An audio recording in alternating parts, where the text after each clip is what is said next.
Mesdames, Mademoiselles, Messieurs, bienvenue à Métro News. Voici les principaux titres qui seront développés aujourd'hui.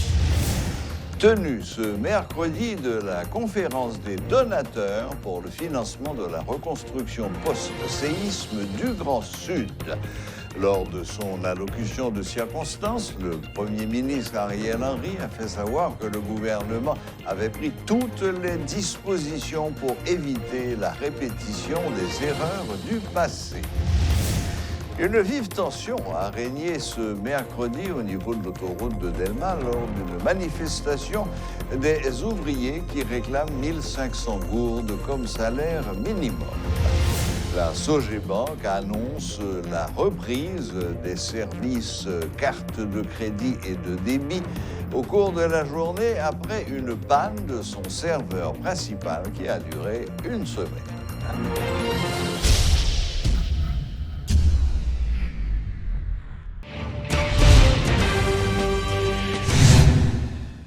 Plusieurs dizaines d'ouvriers de la sous-traitance se sont rendus devant la résidence officielle du Premier ministre à Musso ce mercredi.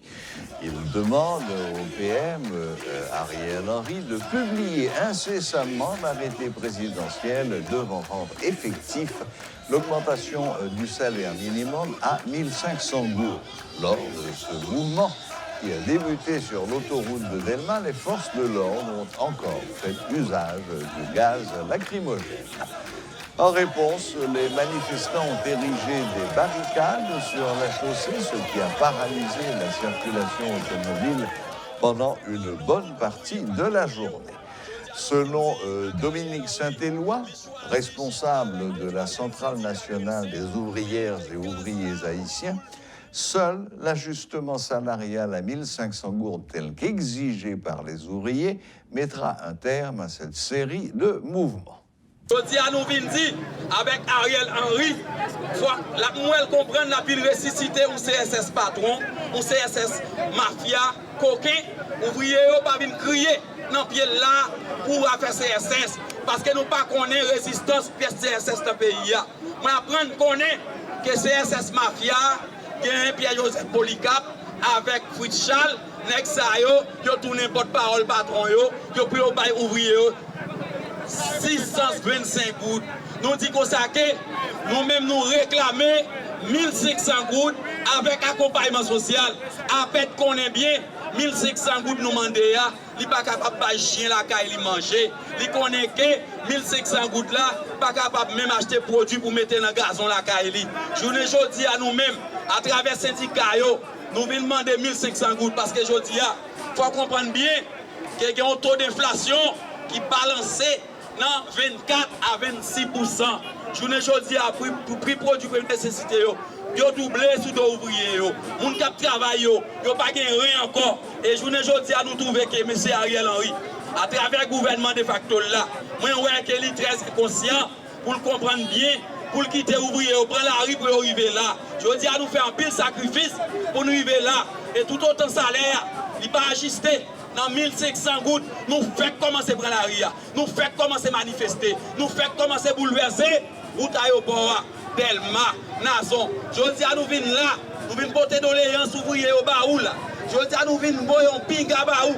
Si salaire, il pas ajusté dans 1500 gouttes, avec accompagnement social, demain matin, si bon Dieu voulait, depuis à 5h du matin, toute usine a plaqué, nous allons devant le ministère des Affaires sociales. Nous dit à M. Ariel Henry, docteur, pour que rapide, nous venons demander à travers un conseil ministre en urgence, un conseil ministre très spécial pour le capable de faire sortir un arrêté rapide pour classer ça les minimum 1500 gouttes. D'abord, nous allons venir crier là, nous essayons à qui son droit et accompagnement social, nous ne pas faire le baillot.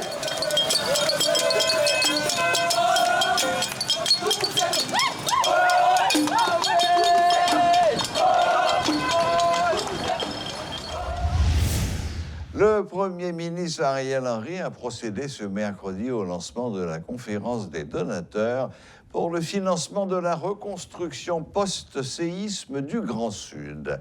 Lors de son allocution de circonstance, il a fait savoir que le gouvernement avait pris toutes les dispositions pour éviter la répétition des erreurs du passé.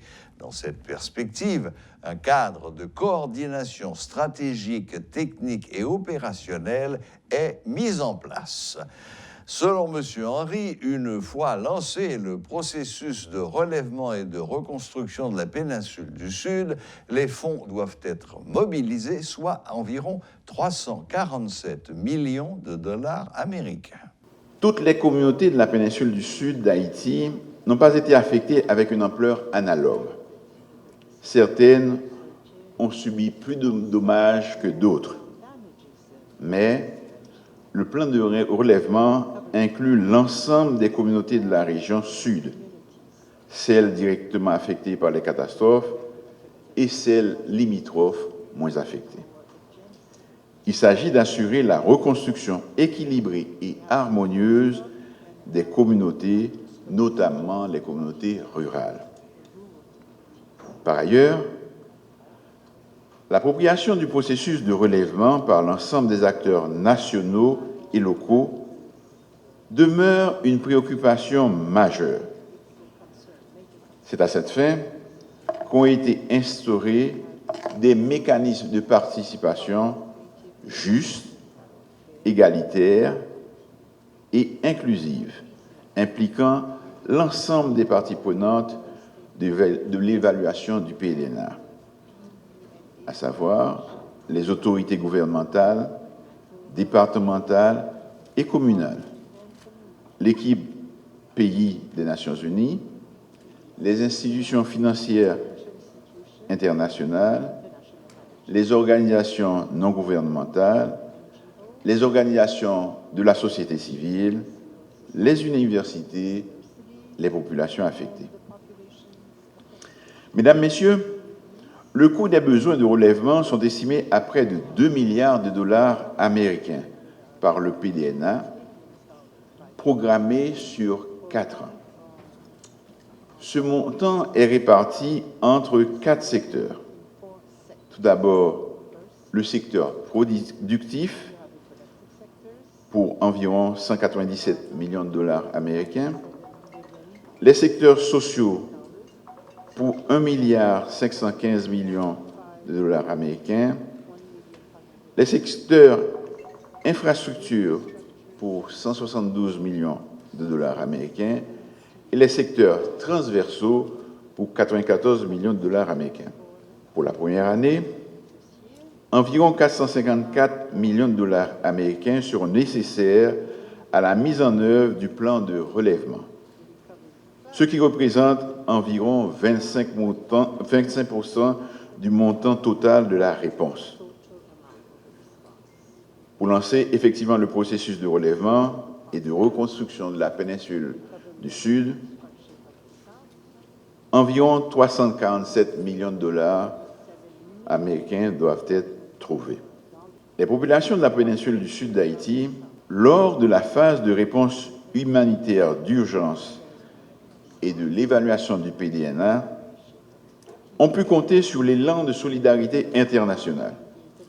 Elles se remettent peu à peu de ces épreuves, mais elles ont besoin d'un supplément d'aide pour se relever durablement.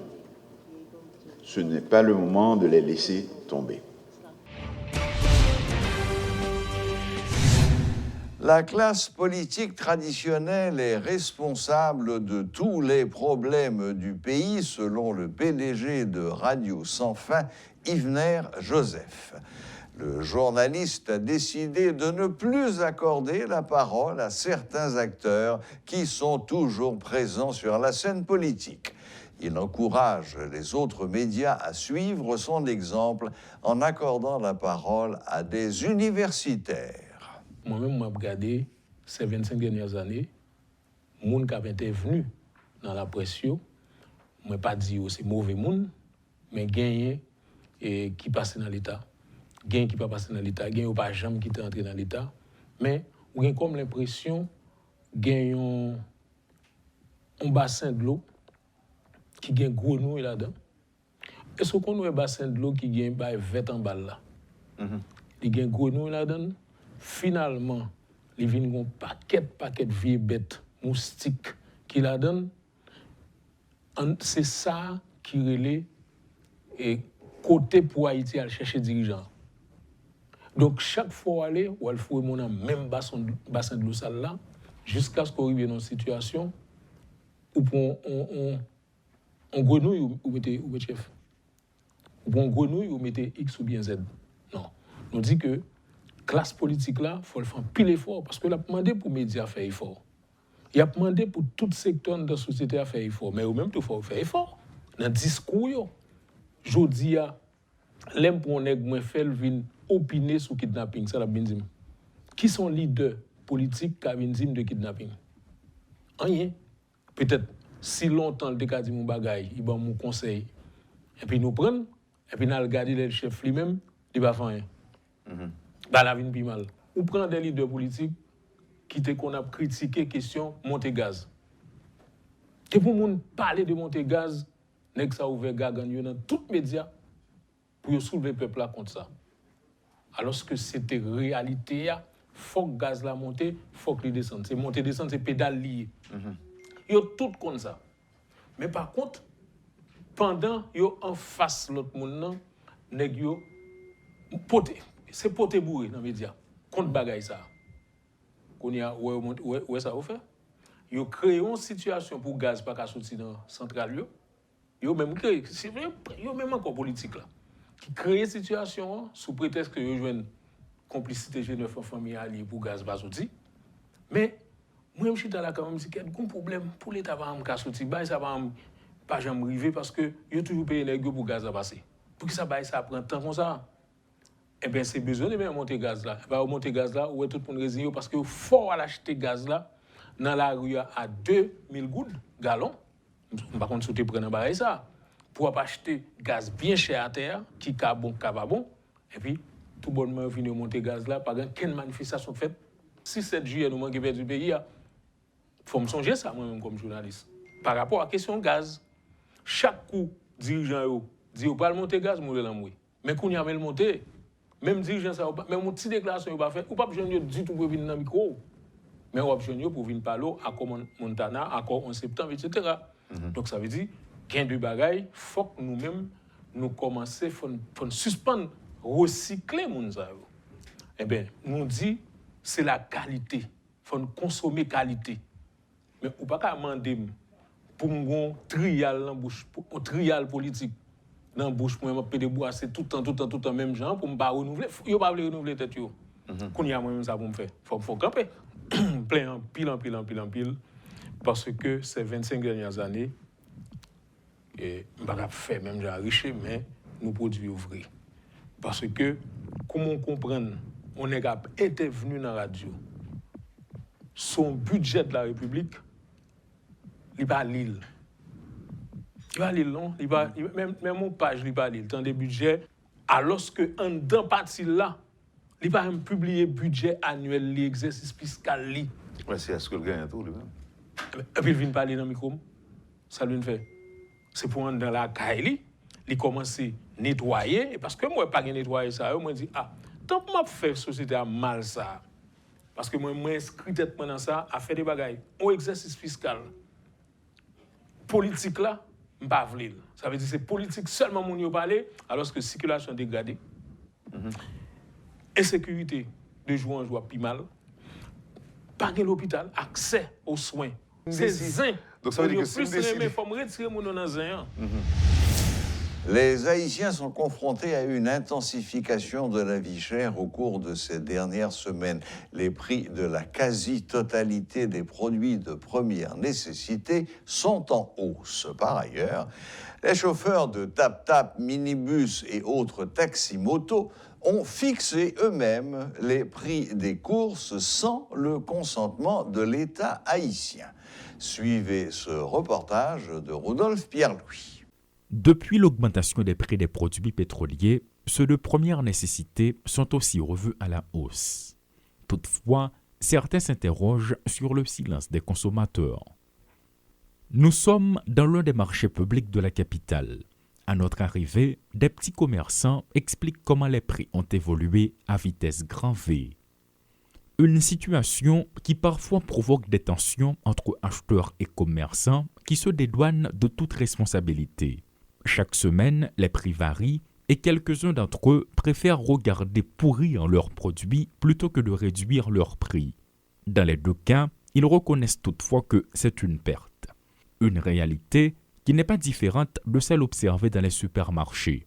Ici, les prix sont indiqués et non négociables. Mais il a Jean, mais il Wangao.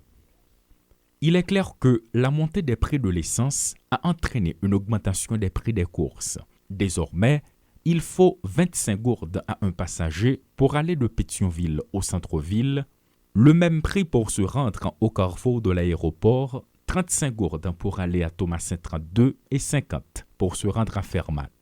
Des prix qui sont fixés par les chauffeurs eux-mêmes sous l'œil passif des autorités. En ce qui concerne les mototaxis, n'en parlons pas. De nombreux citoyens préfèrent désormais marcher. Des écoliers attendent chaque matin ce que l'on appelle une roue libre de la part de quelques automobilistes miséricordieux dans un contexte de kidnapping. Au niveau des compagnies de téléphonie mobile, une hausse des prix est également constatée. Les frais de service qui facilitent les transactions ont aussi augmenté. Le service s'offre à tous. En revanche, tout le monde n'a pas la capacité de se l'offrir. Des produits de première nécessité, les prix des courses, les services de compagnie téléphonique, bref, tout a été revu à la hausse en raison de l'augmentation des prix du carburant. Un point troublant, c'est le silence radio observé par le gouvernement. Le ministère du Commerce ne se prononce pas. Seuls les ouvriers de la sous-traitance s'en inquiètent et le font savoir. Ce n'est un secret pour quiconque. Le coût de la vie a augmenté et des membres de la population subissent de plein fouet les conséquences néfastes de cette situation. Le dollar continue de grimper, l'inflation suit son rythme et personne ne semble s'intéresser à se pencher sur la question de la cherté de la vie. Actuellement, 500 gourdes sont insuffisantes pour préparer un plat de spaghettis à l'intention des membres d'une famille, voire des bananes et des œufs, sans oublier des employés qui doivent se nourrir quotidiennement aux heures de lunch. Guy Trichoisi et Rodolphe Pierre-Louis pour Télé Métropole.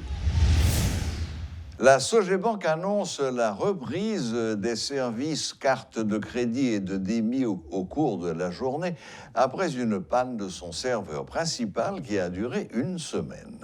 Tatiana Policar, directrice commerciale de l'institution bancaire, donne la garantie qu'une telle situation ne se reproduira pas. Suivez ces explications. Elle a été jointe au téléphone par Métropole. La Sogebank a eu une panne informatique de son serveur principal dans la nuit du jeudi 10 février. Maintenant, ceci a occasionné l'arrêt du traitement des données et automatiquement l'interruption de certains services comme les services ATM et les cartes de débit et de crédit, Sogebanking, etc. Maintenant, depuis jeudi soir, nos équipes travaillent d'arrache-pied, sans relâche, pour la remise en marche de ces services. Et aujourd'hui, je suis très heureuse pour pouvoir dire que oui, les services sont rétablis et les clients peuvent de nouveau utiliser les services et particulièrement les cartes de débit et de crédit de la Sogebank. La reprise a été effective vers les minuit et demi ce matin, donc à peu près 4 ou 5 jours. Bon, nous comprenons, le groupe Sogebank comprend l'importance, comprend l'impact que cette situation a eu sur les opérations de sa clientèle et de ses partenaires. On est très conscient des inconvénients causés par cette interruption de service et on s'excuse de ceci. Et là, je peux vous dire que nos équipes ont travaillé très dur dès l'identification du problème. Dès jeudi soir, nous avons commencé à travailler et à la remise en service des différents canaux qu'utilise notre clientèle. Et on remercie, alors je veux en profiter pour remercier nos clients pour leur patience et leur compréhension. Il n'a jamais été question de piratage informatique, et je le répète et je le confirme, il n'a jamais été question de piratage informatique pour la Sogebank. Comme je l'ai dit tantôt, il s'agit plutôt d'une panne de notre serveur principal. Et l'approche priorisée par notre équipe technique a été vraiment une approche réfléchie et méthodique pour justement assurer cette reprise en toute confiance et assurer la résilience de nos systèmes une fois remontés. Nos équipes ont travaillé très dur. On a choisi le chemin le plus long peut-être pour cette remise en service de ces fonctionnalités, mais c'était justement pour que nous puissions nous assurer qu'on n'ait pas d'autres événements de ce genre, d'autres, comment dire en anglais, occurrences, que ça n'arrive pas. Donc là, je peux vous dire que bon, nous avons également, ce sont des leçons que nous apprenons également, on apprend tous les jours, donc nous allons mettre ces expériences au service de la clientèle, si je peux dire, c'est ça, à profit et au bénéfice de la clientèle, vraiment. Toutes les transactions sont possibles ce matin. Il y a encore des travaux que nous sommes en train de finaliser. Okay? Par exemple, les ATM reprendront au cours de la journée. Mais tous les autres, oui, ils sont disponibles et nous invitons notre clientèle à faire usage de ces canaux. Voilà, la boucle est bouclée. Merci de nous rester fidèles et à la prochaine. Même heure, même chaîne.